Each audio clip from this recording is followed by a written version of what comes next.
Good evening, judges and everyone here. We are the representatives of the food and beverages industry for this finals. Right. We are going to introduce to you a new product. It's called Food in a Cone, and we call it Zippy Cones. Right. Okay, in this product, we are going to reinvent the normal roti prata. You know, roti prata you usually eat is a pancake, right? And then you have to dip your hands into the curry and stuff. Now, we are going to make a new and cleaner way for you to eat it, and that is to make it into a cone shape, and we put the masala in. Masala is a drier version of a curry, yeah, and it's spices. Yeah. So that it's easier to eat and it's cleaner. It's called Ziprata. Yeah, it's a name we came up with. And the other one is a dessert cone, where on the outside it looks just like a normal ice cream cone, but on the inside, instead of ice cream, we have like blueberries and strawberries and yogurt and cream stuff. Yeah. It's like fillings of your choice, right? And you can have multiple fillings inside, and it's separated by layers of waffle. So it's crispy on the outside and soft on the inside.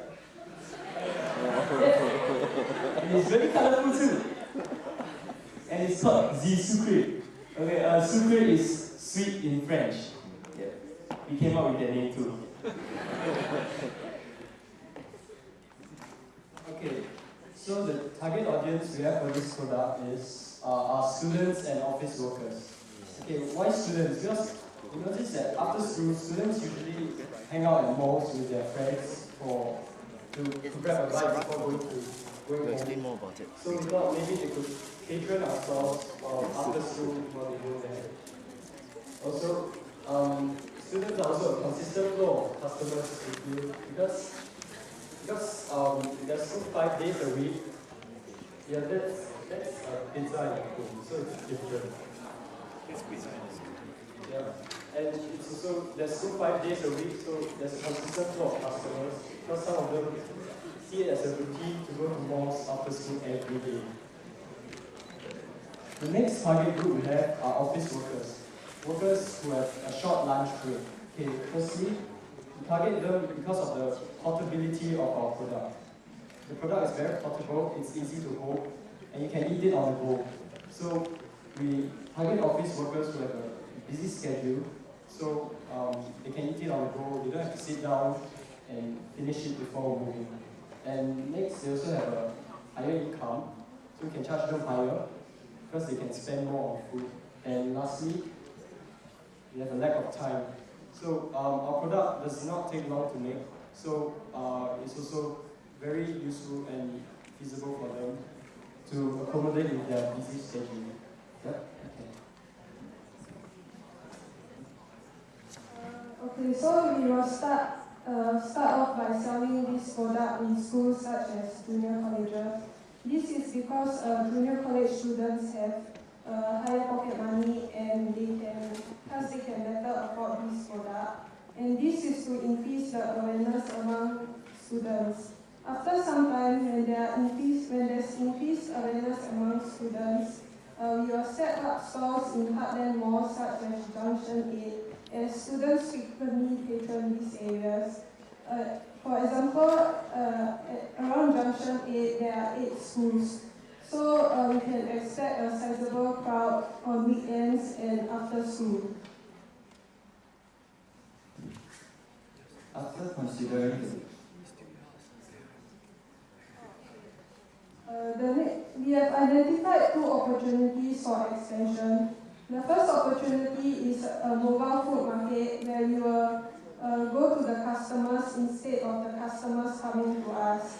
We will sell these products on ad hoc events such as school carnivals, and we will also sell these products in CBD areas as working adult snack time, as said by JJ. There will also be weekly specials where we will introduce new flavors every week, such as Turkish kebabs or durians. This is to attract more customers to our stores.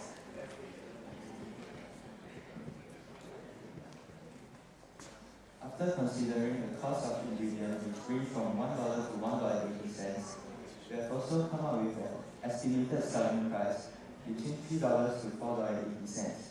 This will help us to generate a profit margin of 160%. The above figures refers to the product alone.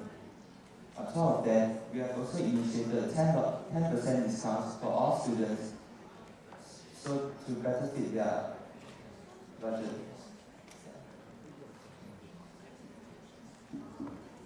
Now judges, picture that cone that you're holding right now.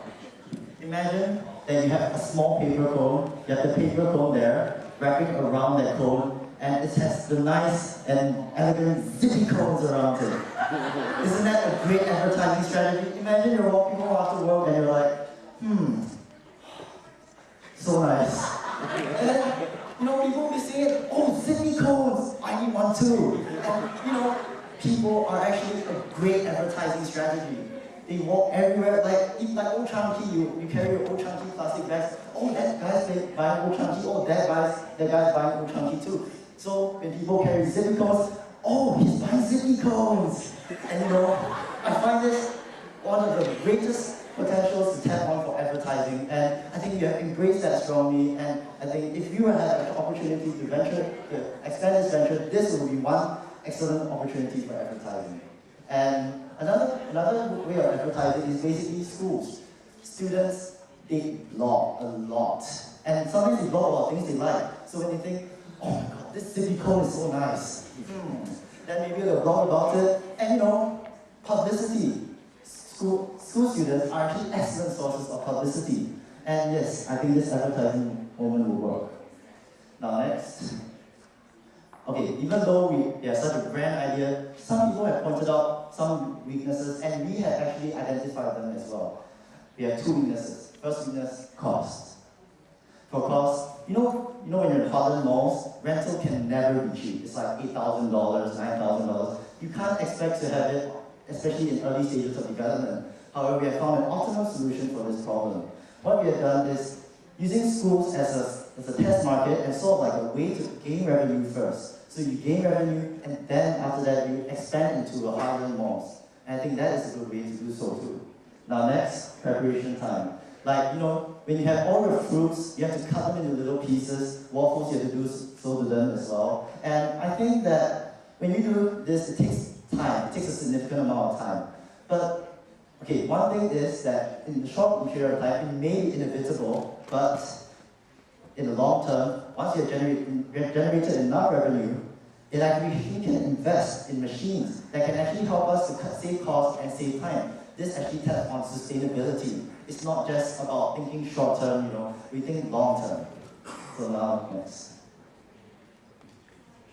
Okay, so our products have strengths as well, of course, because that's why we chose it. Yeah.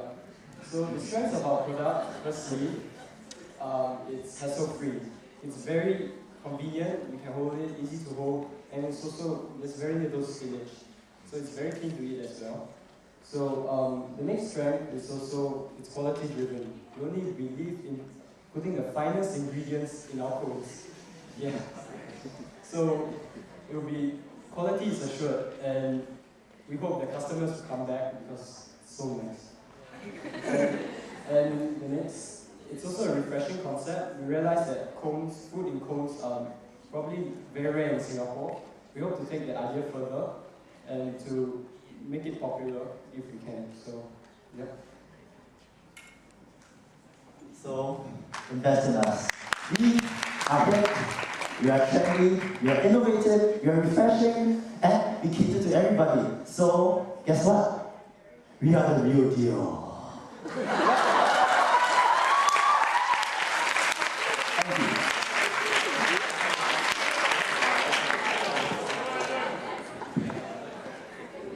Yeah.